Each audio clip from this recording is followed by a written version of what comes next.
but it ends with just 3. And a nice job defensively to rise up and make sure they didn't get in.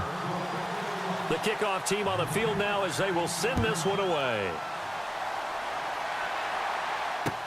This fielded a few yards into the end zone. And he will be brought down here at about the 17-yard line. Out comes this offensive unit as they get set to take over here. And this is a unit that, to be frank, doesn't look like they've woken up yet. I mean, a punt and a turnover on their first 2 drives. And I think the game's starting to take shape a little bit now, and I'm going to take it into the basketball world. When you're having trouble scoring or moving the ball in basketball, what do? Get it to their best player, right? Find a matchup, create it, exploit it, and try and move the football. They go back to the air here after the INT on the last drive. He couldn't quite hold it. Got hit. Ball pops out. Incomplete. But one thing that I've liked defensively is that they've shown them a lot of different looks here in the first half. They've come after them. They've sat back. I think that's what you need to do to keep an offense guessing. And they certainly have kept them on their toes. That's why they haven't had much success on the scoreboard. They set up the screened LT. And he's taken down, but not before he gets this across the 25-yard line. A nice pick up there, 10 yards, and it'll move the sticks. They go play action here on first down. Looking deep downfield. He's got a man, complete. That one goes for 36 yards. We just saw him hit a big play there on a deep post. And most of the time, the post isn't available because usually you have defenders in the middle of the field. But if you throw enough curls and crossing routes and underneath routes, I know from experience, they get tired of watching those balls get caught. They start to creep up a little bit, and that's when you can hit them big over the top. I tell you, Brandon, this defense is playing with some confidence. Haven't allowed a point yet. Flying to the football. I'm telling you, it's almost 11 to the ball on every snap. Another nice job there to force an incompletion.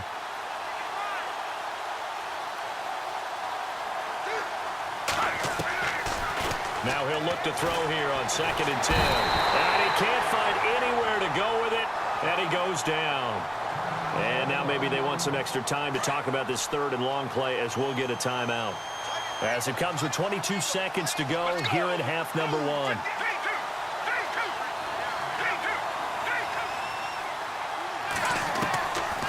Now on 3rd and long, they'll look to throw. Into heavy traffic, and it's intercepted. Picked off near the 26.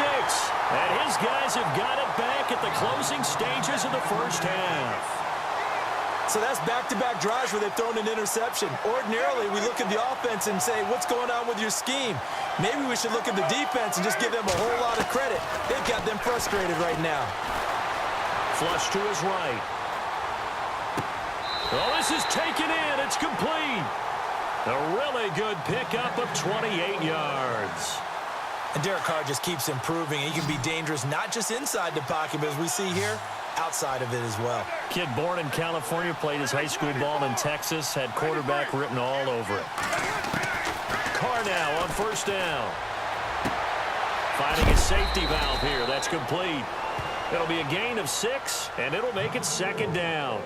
Everyone's got to be able to catch the football. Doesn't matter what position you play, but if you're on offense, be aware a ball may come your way.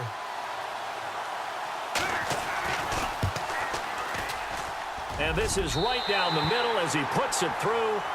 That's it for the first half. 2 more quarters to go. We'll have plenty more to see after the break.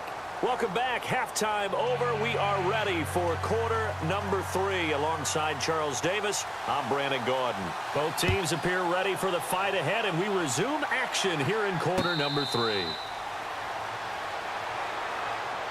The Steeler offense now with a football first here to begin the 3rd quarter. This is sort of what you would call a put-away drive, isn't it? They score here, especially a touchdown. It's almost out of reach. It certainly feels that way, and I think that they're going to call their plays accordingly because what you really want to do, even though you know the scoreboard is still up there and the game's going to go on, in fact, you can take the spirit away from another team, that their drive and will to come back and win can be taken with another score right here. It's still 3rd quarter, but you just get that feel. Yeah, they're teetering right there on the brink, aren't they? Now the offense lining up 1st and 10.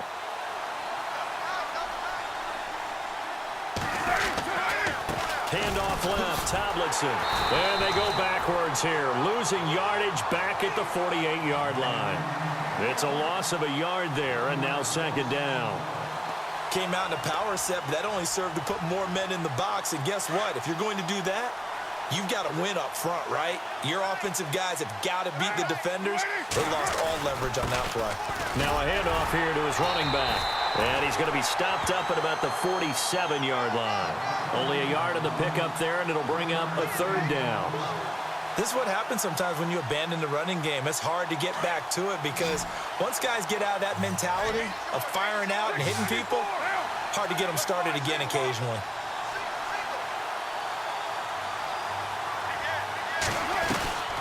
Throwing his car on third down. Pressure, and he's going to be taken down. They sack him back right around the 44. Mike Singletary in there to pick up his second sack now of the afternoon.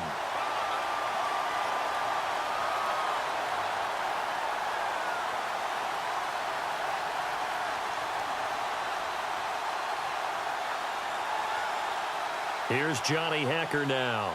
And the way this offense has moved the ball, he hasn't been needed till here in the third.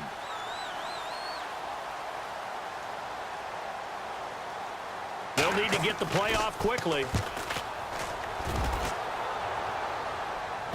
And it's taken in at the 9. This will be a 41-yard punt, 3 on the return. And the offense will come back out deep in their own territory.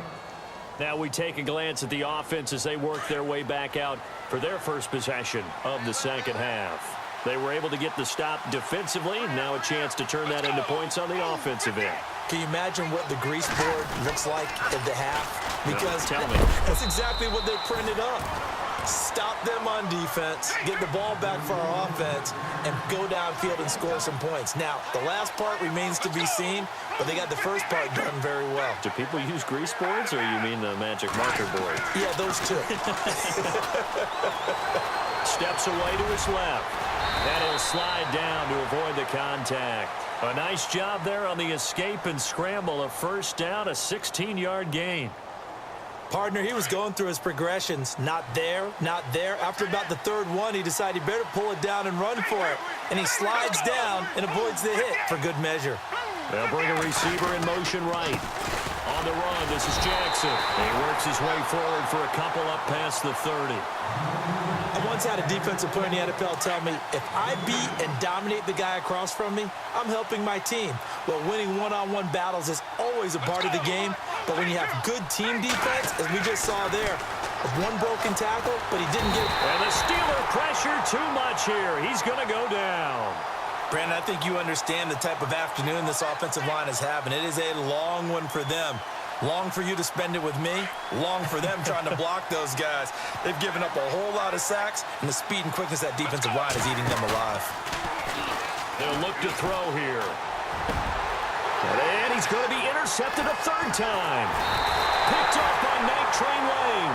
And he's able to get it back to the 33-yard line. You hear me laughing, partner, and I'm not laughing at the situation, but sometimes you just get yourself into a rut. It's hard to shake yourself out of it. And they'll start this drive with very good field position. Now Tomlinson on 1st and 10.